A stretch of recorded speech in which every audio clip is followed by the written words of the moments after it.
les rendez-vous de l'écho sur Grand Lille TV avec la Caisse d'épargne. La Caisse d'épargne, vous être utile.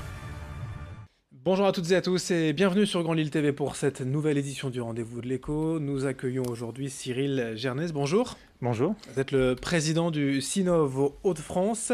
Le CINOV, c'est la fédération des syndicats des métiers de la prestation intellectuelle, conseil, ingénierie et numérique. On a presque tout dit avec ça, on a peut-être besoin de précision. Dites-nous en plus, le CINOV, en quelques mots, c'est quoi ? Alors effectivement, c'est une fédération qui représente les métiers de l'ingénierie, du conseil et du numérique. Donc c'est des métiers très vastes. On va rencontrer nos métiers dans la construction, dans l'aménagement du territoire, dans le numérique. On va avoir aussi des métiers d'ingénieurs acoustiques, des ergonomes, le numérique, je l'ai dit effectivement, mais des programmistes également. Donc des métiers très très larges en fait qu'on rencontre vraiment partout. Des métiers d'avenir aussi, forcément. On parle du numérique, on parle des métiers de demain déjà. Complètement, oui, des métiers d'avenir. On s'aperçoit déjà depuis quelques années aujourd'hui et que le numérique et l'environnement sont des grands sujets porteurs, d'ailleurs même dans la région avec le programme REV 3. Et donc forcément, on s'inscrit dans ces métiers-là et dans ces évolutions et dans ces grandes mutations qui se présentent à nous. Vous avez des chiffres au niveau national, mais peut-être plus au niveau régional sur le nombre d'entreprises ou de salariés, de chiffre d'affaires que représente cette branche ? Alors au niveau régional, la branche des métiers de l'ingénierie, du conseil et du numérique, ça représente 4000 entreprises à peu près, 38 400 salariés, avec une progression d'à peu près 3,2% par an. Ça fait à peu près 2200 emplois créés nouveaux, en tout cas chaque année. Et ça représente à peu près 5 milliards d'euros de chiffre d'affaires sur la région Hauts-de-France. Il est difficile du coup d'avoir une typologie des entreprises ? Vous le disiez, c'est assez vaste. Alors c'est assez vaste, on est plutôt sur des entreprises TPE-PME. 81% des entreprises de la branche sont des TPE-PME. À côté de ça, les salariés en tout cas que composent ces entreprises, c'est majoritairement des hommes, encore aujourd'hui, 68%. C'est un de nos enjeux d'ailleurs de féminisation un petit peu de la branche. C'est 33%, donc un tiers à peu près des salariés qui ont moins de 30 ans. Donc plutôt un profil jeune. Un taux d'embauche en CDI autour de 80 à 90%. Et puis environ, en termes de formation, on est à peu près sur 5800 formations qui sont engagées par an, en tout cas sur les Hauts-de-France, spécifiquement sur ces métiers effectivement de numérique, du conseil et de l'ingénierie. On en parle souvent ici dans l'actualité sur Grand Lille TV. On a l'impression parfois que le numérique a du mal à recruter, tout simplement, à pallier ses besoins. Ça explose tellement.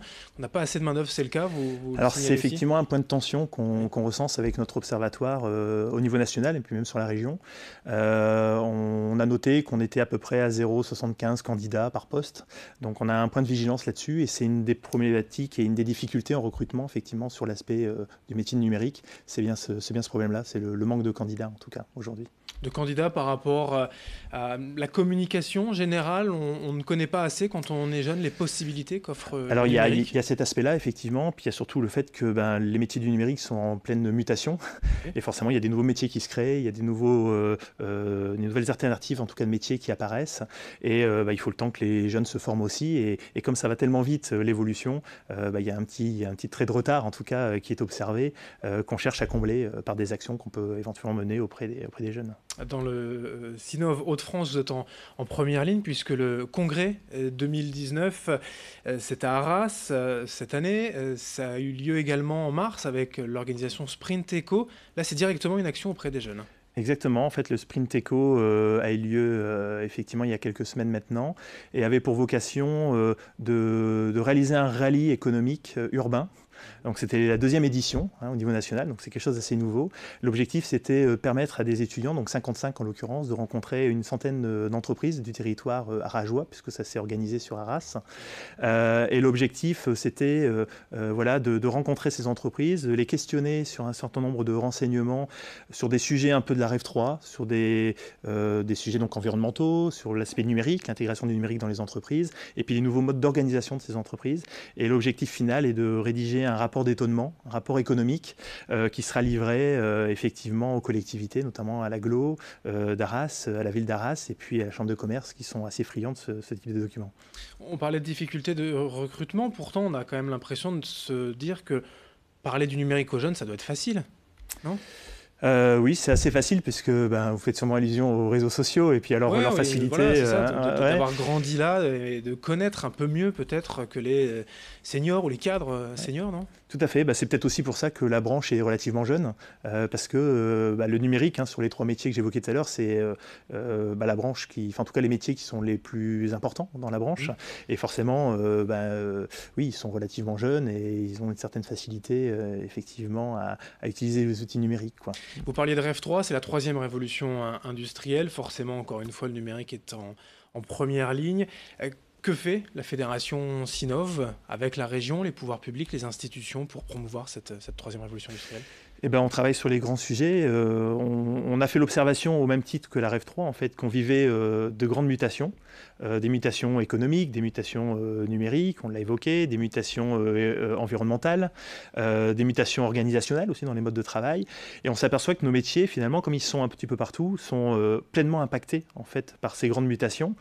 Et on se disait que c'était cohérent, effectivement, de travailler en synergie, effectivement, avec cette démarche Rêve 3, puisque en fait nos intérêts sont presque liés en fait, voilà. Et donc on mène des actions avec la chambre de commerce. Le congrès qu'on évoquait tout à l'heure aura cette envergure effectivement de la 3e révolution industrielle, puisque on voulait réfléchir sur comment on pouvait se positionner dans cette 3e révolution industrielle et comment on peut être acteur effectivement de cette 3e révolution par nos métiers qu'on représente.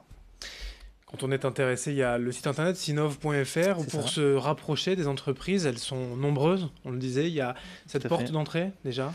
Il y a cette porte d'entrée effectivement qui est le site internet www.sinov.fr. Et puis pareil, pour rebondir un peu sur les actions jeunes qu'on évoquait tout à l'heure, il y a un certain nombre d'outils, des blogs, sur les réseaux sociaux, une marque jeune qui a été créée également pour promouvoir nos métiers auprès des jeunes, qui est concepteur d'avenir et puis ingénieur des paroles d'ingénieur et ingénieur des transitions. Voilà, le message est passé. Merci Cyril Germès d'être venu aujourd'hui sur Grand Lille TV pour le rendez-vous de l'écho. Je rappelle que vous êtes président du Sinov Hauts-de-France. Merci. Merci. Merci à vous de nous avoir suivis. Dans un instant, l'information continue sur Grand Lille TV. Les rendez-vous de l'écho sur Grand Lille TV avec la Caisse d'épargne. La Caisse d'épargne, vous êtes utile.